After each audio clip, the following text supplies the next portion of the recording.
매서운 바람이 불던 한겨울이었습니다. 오전 진료가 한창이던 중앙대학교 병원으로 뛰어들어온 사람이 있었습니다.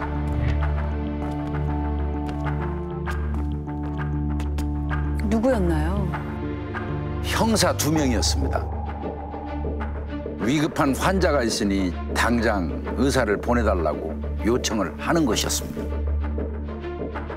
응급실장님께서 지금 바로 왕진을 가야 한다고 그러시더라고요. 내려가 보니까 심폐소생 장비하고 구급약물이 갖춰진 응급세트는 이미 다 준비가 되어 있었습니다. 그걸 들고 간호사 1분하고 형사 2명과 구급차에 올랐습니다. 구급차는 정신없이 달렸고 10분이 채 안 된 상태에서 한 건물 앞에 도착하게 됩니다.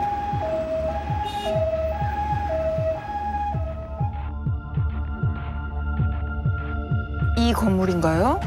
좀 특이해요. 창문 모양이. 건물 외부에 높은 담장이 있었는데 정문이 없었습니다.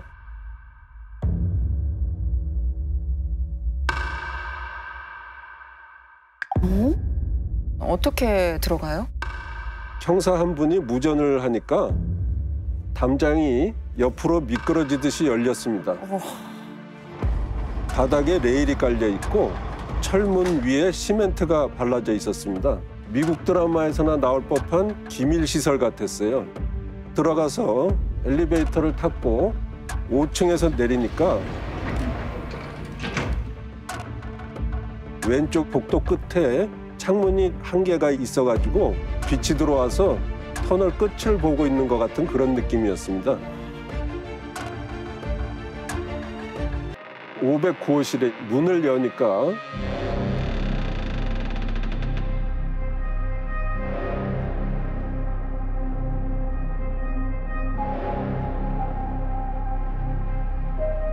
오른쪽 벽면에 붙여져 있는 침대 위에 누워 있었습니다. 20대 초반의 청년이었고 팬티만 입고 있었습니다.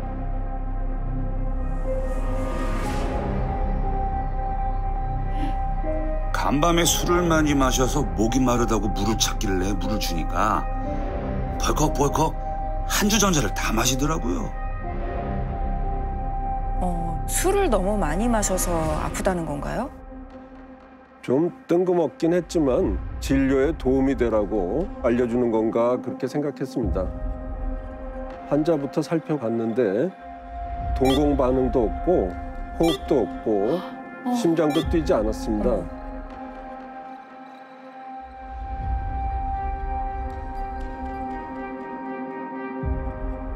이미 숨져 있던 건가요? 하지만 그 자리에서 사망했습니다라고 말할 수 있는 분위기가 아니었습니다. 옆에서 형사들은 무조건 살려내라고 하고 있었고 또 만에 하나 소생할 가능성도 있기 때문에 일단 심폐소생술을 시도했습니다.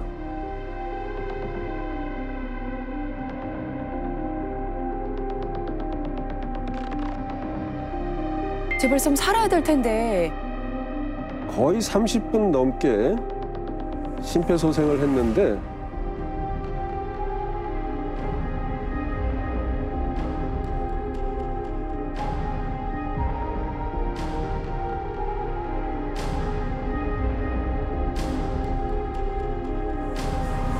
소생이 안 됐습니다.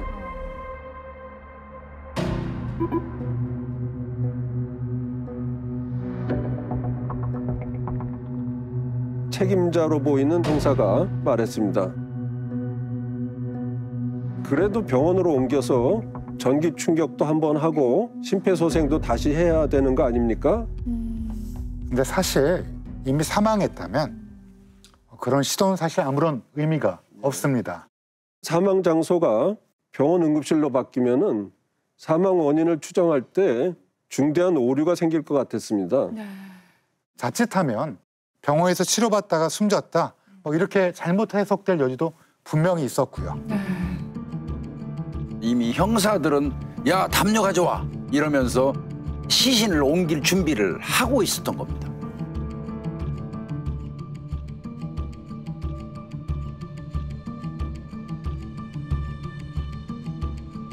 그때 한 가지 방법이 떠올랐습니다. 어떤 방법이요?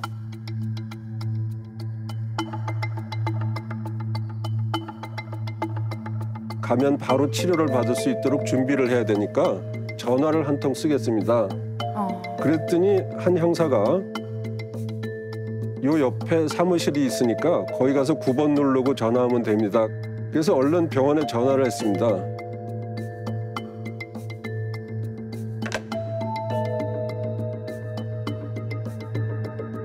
받자마자 이거 지금 큰일 났으니까 원내 방송해가지고 응급실장님을 찾아달라고 그랬죠. 교수님들이 좀 이걸 막아주셔야겠습니다. 영안실로 보내는 게 좋겠습니다. 그렇게 얘기를 했습니다.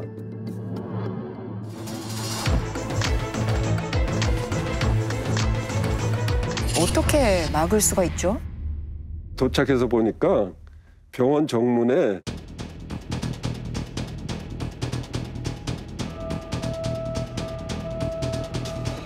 원장님, 부원장님, 교육부장님, 진료부장님, 응급실장님 다 나와서 인간 방패를 형성을 해가지고 차가 못 들어오게 막고 어딜 응급실을 들어오냐고 영안실로 가라. 마치 영화의 한 장면처럼. 들어가겠다, 안 된다 이렇게 신강의를 하다가 결국에는 영안실 갈 바에는 경찰병원으로 가겠다. 아, 끝까지 못 들어가게 막았군요. 형사들이 왜 그렇게까지 했던 걸까요?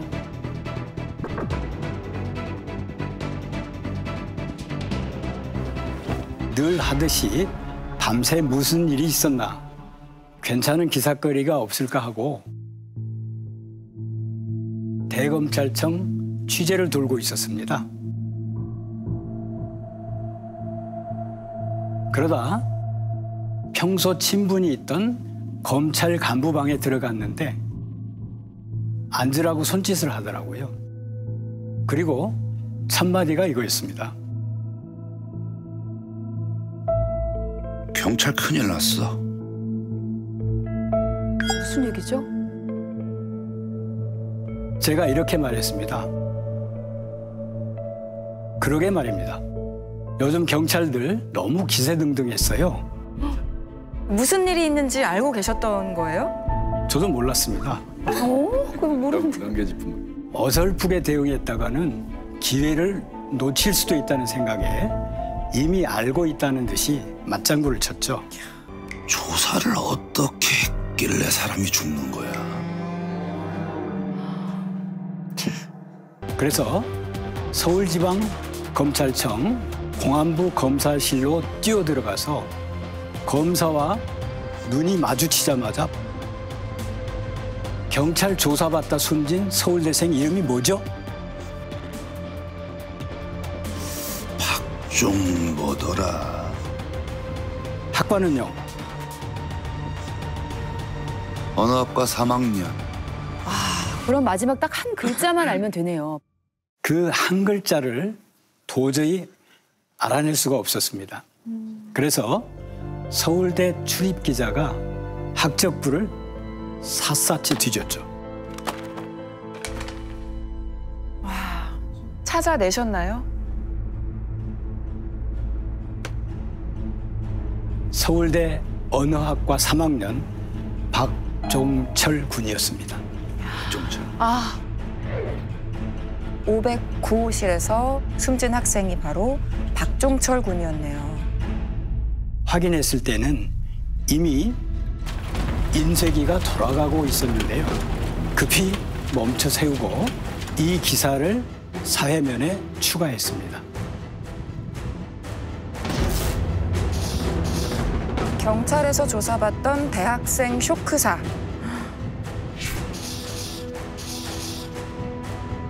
아, 저거 기억나. 이 기사가 나가자 모든 언론사에 비상이 걸렸습니다. 일제히 확인 취재에 나섰고 정부 인사들은 기사를 빼라, 오보에 책임져라는 압박을 해왔습니다. 박종철 군의 가족들은 이 사실을 알고 있었나요? 1월 15일 새벽에 출근 준비를 하고 있었는데 아버지에게서 전화가 왔습니다. 막내에게 일이 생겼다.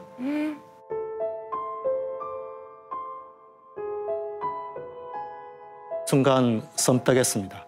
곧이어서 경찰이 찾아왔고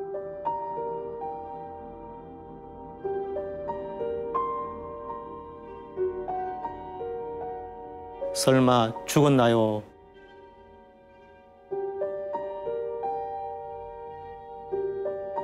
물었는데 아무 대답이 없었습니다.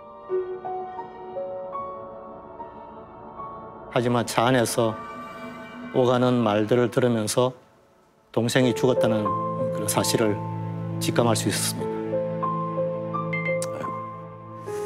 근데 얼마나 놀라셨을까요? 경찰이 데려간 곳은 어디였나요? 남영동 대공분실이었습니다. 아까 그 건물이네요. 그 당시에 민주화 운동을 탄압하고 많은 학생들 또 재야 인사들을 고문하면서 수사하던 악명 높은 그런 곳이었습니다. 커다란 테이블에 아버지께서 경찰 여러 명과 앉아 있었는데 그 사람들은 동생의 학생운동 전력을 덜먹이면서 수사할 수밖에 없었고 그 과정에서 불상사가 일어났다. 불상사? 마지막에는 위자료의 이야기를 꺼내더라고요. 결국 몇 푼으로 빨리 일을 마무리 짓자는 그런 시기였습니다. 내 동생, 내 아들이 죽었는데 어처구니가 없으셨을 것 같아요. 아버지께서는 몇 번을 반복해서 그리 건강하던 내 아들이 어떻게 하니 죽더나 그렇게 물었습니다.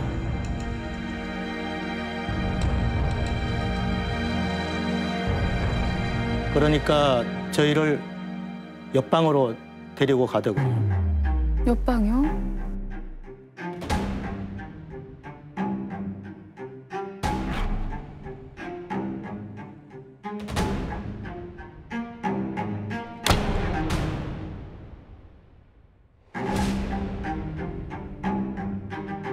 작은 책상에 아버지와 저를 나란히 앉게 하고 맞은편에 경찰이 앉았습니다.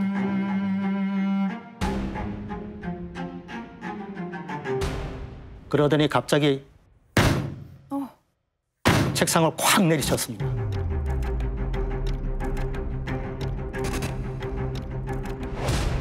왜요?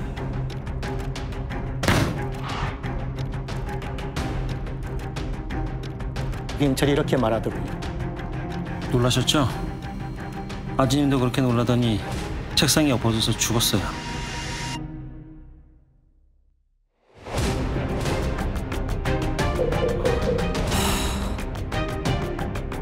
공식 발표에서 이렇게 얘기했어요. 수사관이 주먹으로 책상을 탁 치니 박군이 갑자기 억 하며 책상 위로 쓰러졌다. 시대의 망언이죠. 어서 각서에 지장 찍고 화장하자고 계속 재촉했습니다.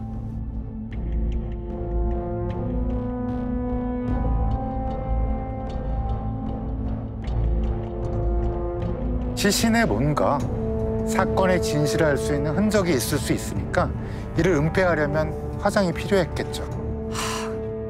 509호실에 가셨을 때 뭔가 이상한 점은 없었나요? 문을 여는 순간부터 이상했습니다. 가장 먼저 눈에 들어온 건 정면에 있는 욕조였습니다.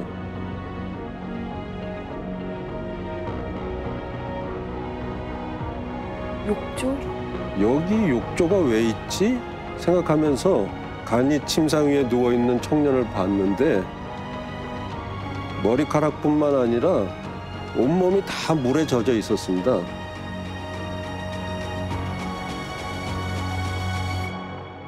정황상 물고문이 있었던 게 아닐까 하는 생각을 했습니다. 그러니까 선생님의 입을 막으려고 형사가 이 진료실 앞을 지키고 있었던 거네요. 최초 보도가 나간 뒤 30여 명이 넘는 기자들이 이 사건의 최초 목격자를 찾아왔습니다. 제 진료실은 환자 한 명, 보호자 한 명 들어오면 거의 꽉 차는 좁은 공간인데 기자분들이 30명까지 몰려 들어오니까 침대 위에까지 올라가고 완전 아수라장이었습니다. 밖에 지키고 있는 형사 한두 명이 막을 수가 없었어요.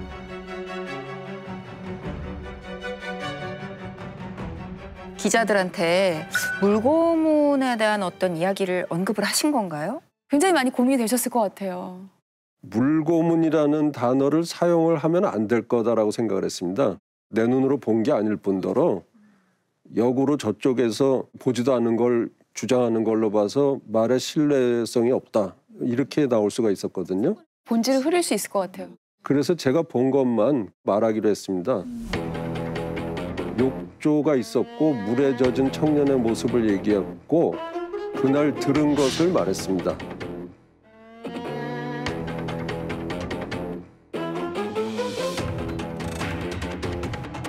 무슨 소리를 들으셨죠? 폐에서 수포음이 들렸습니다. 폐에 물이 들어갔다라는 거죠. 일반인이 들으면 그렇게 생각할 수도 있는데 폐에 액체가 차거나 기도 내 액체가 타거나 기도가 좁아질 때도 날 수 있는 소리입니다. 심정지가 된 사람이 혈액순환이 안 되면 수포음이 들릴 수 있습니다. 그러거나 말거나 수포음이라는 단어 자체가 물과 관련이 있다는 인상을 줄 수가 있으니까 그걸 일부러 말했습니다. 배를 흔들어 보니 출렁출렁하더라. 이런 식으로 물과 관련된 이야기를 5번 더 했습니다. 정황은 틀림없어 보이니까 물 이야기를 많이 하는 것이 좋겠다 이런 생각이었습니다. 물고문이라는 단어는 직접 쓰진 않으셨지만 뭐 뉘앙스를 완전히 팍팍 풍기셨네요. 한 기자가 이렇게 물었습니다. 바닥에도 물이 있었습니까?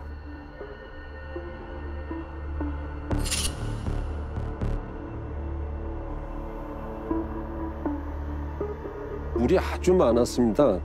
제 가운이 바닥에 닿았는데 흙탕물에 젖어서 나중에 빨아야 될 정도였습니다. 이 말을 하니까 많은 기자분들이 전부 다 밖으로 뛰쳐나갔습니다. 이제 할 거 다 하는 거지. 얼른 기사를 써서 송고하려고 이제 속도가 생명이니까.